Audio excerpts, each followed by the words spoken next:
स्त्री के साथ सहवास करते समय या स्त्री के साथ संभोग सुख लेते समय जल्दी वीर्य का निकल जाना, दोबारा सेक्स के लिए तैयार न हो पाना, इस तरह की कमजोरियां या इस तरह की यौन क्षमता में कमी भी धात रोग की वजह से आने लगती हैं। नमस्कार, मेरा नाम डॉक्टर पीयूष जैन है और आज मैं आप लोगों के सामने एक बड़ा ही विशेष विषय को लेकर प्रस्तुत हुआ हूँ, जिसको धात रोग कहते हैं। और अक्सर कर ये रोग एक अबूझ पहेली बन के कई चिकित्सकों के सामने और कई मरीजों के सामने उपस्थित होता है और मरीज कई बार इस रोग को समझ भी नहीं पाते हैं और वे नहीं जान पाते कि आखिर उनके अंदर प्रॉब्लम क्या है और वे अलग अलग लक्षणों का, अलग अलग समस्याओं का अलग अलग इलाज कराने लगते हैं। धात रोग एक्चुअल में एक बड़ी ही भीषण समस्या है। अक्सर कर हम लोग जब अपना यौन स्वास्थ्य या वीर्य की रक्षा नहीं करते हैं तो अत्यधिक हस्तमैथुन या अत्यधिक नशे की गिरफ्त में आ जाते हैं और हमारा पेट खराब रहने लगता है। तो ऐसी स्थिति में हमारा वीर्य गर्म और पतला हो जाता है। जब वीर्य हमारा गर्म और पतला हो जाता है तो ऐसी स्थिति में जब हम लैट्रिन करने जाते हैं सुबह या सुबह जब फ्रेश होने जाते हैं तो उस वक्त जो है प्रेशर डालने पर हमारे सीमेन, हमारी यूरिन के साथ में सीमेन हमारे शरीर से या पेशाब के रास्ते से बाहर होने लगता है। जब हमारे शरीर से यूरिन के साथ सीमेन बगैर हमारी इच्छा के निकलने लगता है तो उसको हम धात रोग कहते हैं। धात रोग कई सारे लक्षणों के साथ भी होता है। प्रमुखता या सामान्य तौर पर जिस आदमी को धात रोग होता है उसको अत्यधिक वीकनेस होना, बेचैनी होना, पेट साफ ना होना, इसके अलावा हाथ पैरों में दर्द, कमर में दर्द, कमजोरी, सुस्ती, आलस, जोड़ों में दर्द,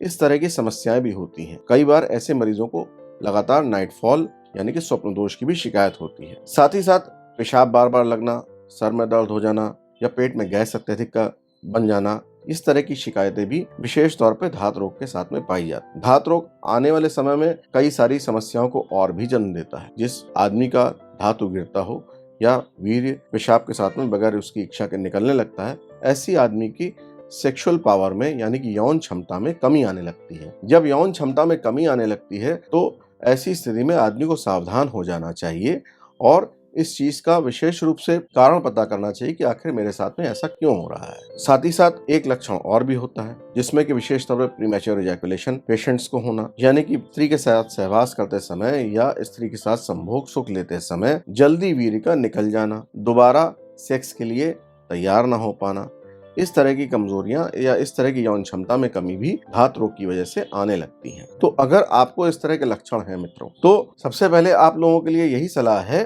कि आप लोग तुरंत किसी कुशल चिकित्सक या वैद्य से मिलें।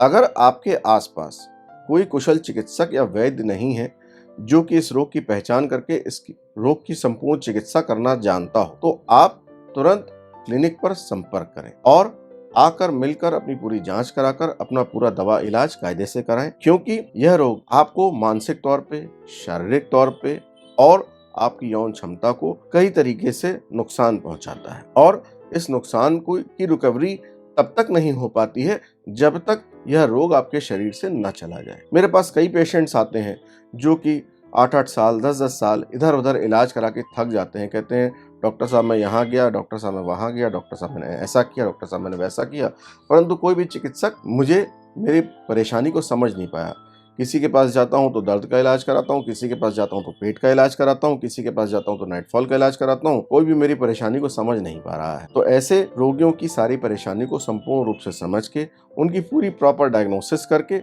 उनका प्रॉपर ट्रीटमेंट हम लोग देते हैं और जब एक बार मरीज का कायदे से प्रॉपर ट्रीटमेंट हो जाता है तो वह आगे चल के बिल्कुल स्वस्थ हो जाता है और भविष्य में उसे जल्दी कोई परेशानी नहीं होती। और कई मरीज तो ऐसे हैं जिनको कि कभी कोई परेशानी नहीं हुई। मेरे कहने का मतलब ये है कि अगर आपके अंदर इस तरह के कोई भी लक्षण हैं, मान लीजिए कि आप अत्यधिक हस्तमैथुन करते हैं और आपने हस्तमैथुन बंद कर दिया, आपको नाइटफॉल की शिकायत हो गई, फिर उसके बाद जो है कहते हैं आपको अत्यधिक कमजोरी है, इस तरह की समस्याएं होने लगी, आप तुरंत किसी अच्छे डॉक्टर से परामर्श लेकर अपने रोग का इलाज कराइए। क्योंकि यौन क्षमता या यौन स्वास्थ्य सिर्फ आपका शारीरिक स्वास्थ्य नहीं मेंटेन करता है, ये आपका मानसिक स्वास्थ्य भी मेंटेन करता है। अगर आपके यौन क्षमता में कमी आने लगती है तो ऐसा आदमी अपने आप उसकी मानसिकता खराब हो जाती है, उसके अंदर आत्मविश्वास की कमी हो जाती है, शर्मिंदगी और निराशा से घिरा हुआ रहने लगता है, स्त्रियों का सामना कर पाने में अपने आप को असमर्थ महसूस करता है या अपनी पत्नी के सामने जाने में जो कहते हैं उसे शर्म और घबराहट होती है और वो इधर उधर की दवाइयाँ सिर्फ और सिर्फ स्त्री के साथ सहवास सुख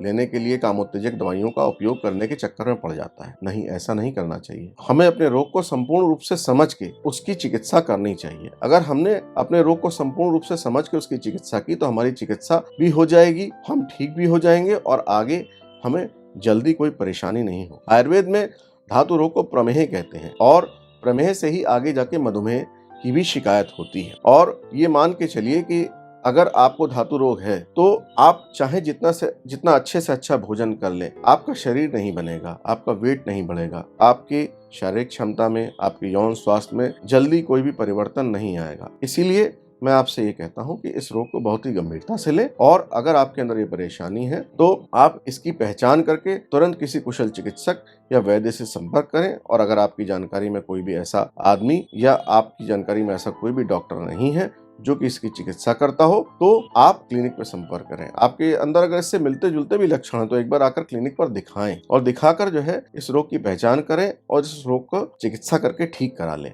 जिससे कि ये परेशानी आगे जाके आपको कोई भीषण परेशानी में ना कन्वर्ट हो जाए। अच्छा यौन स्वास्थ्य हमारे अच्छे शारीरिक स्वास्थ्य और अच्छे मानसिक स्वास्थ्य की भी कुंजी है। हमारा सुखमय वैवाहिक जीवन भी हमारे अच्छे यौन स्वास्थ्य के ऊपर डिपेंड करता है। हमारा अगर यौन स्वास्थ्य अच्छा रहेगा तो हमें हमारे अंदर संतानोत्पत्ति यानी कि बच्चा पैदा करने के लिए भी पूरी ताकत रहेगी, हमारा स्पर्म काउंट भी अच्छा रहेगा, हमारा टेस्टोस्टेरोन लेवल भी अच्छा रहेगा, सारी चीजें हमारी बेटर रहेंगी। परंतु अगर हमारा यौन स्वास्थ्य दिन पर दिन घट रहा है, हमारे अंदर हमारे लिंग में तनाव में कमी आ रही है, हमारे अंदर शीघ्र पतन या प्रीमैच्योर इजैकुलेशन की शिकायत बार बार हो रही है, तो हमें इस चीज का परीक्षण एक अच्छे चिकित्सक से जाकर मिलकर करा लेना चाहिए कि आखिर ऐसा क्यों हो रहा है। जिस वजह से अगर हमने अपना परीक्षण करा लिया तो हमें ये मालूम हो जाएगा कि इन सब परेशानियों के पीछे क्या कारण है और फिर हम उसकी चिकित्सा संपूर्ण रूप से कराकर स्वस्थ हो जाएंगे और हमेशा के लिए सुखी हो जाएंगे। तो ध्यान दीजिए मेरी बात पे कि अच्छा यौन स्वास्थ्य या अच्छा यौन जीवन हमारे एक सफल वैवाहिक जीवन की, हमारे सफल जीवन की भी एक बहुत बड़ी कुंजी है। नमस्कार।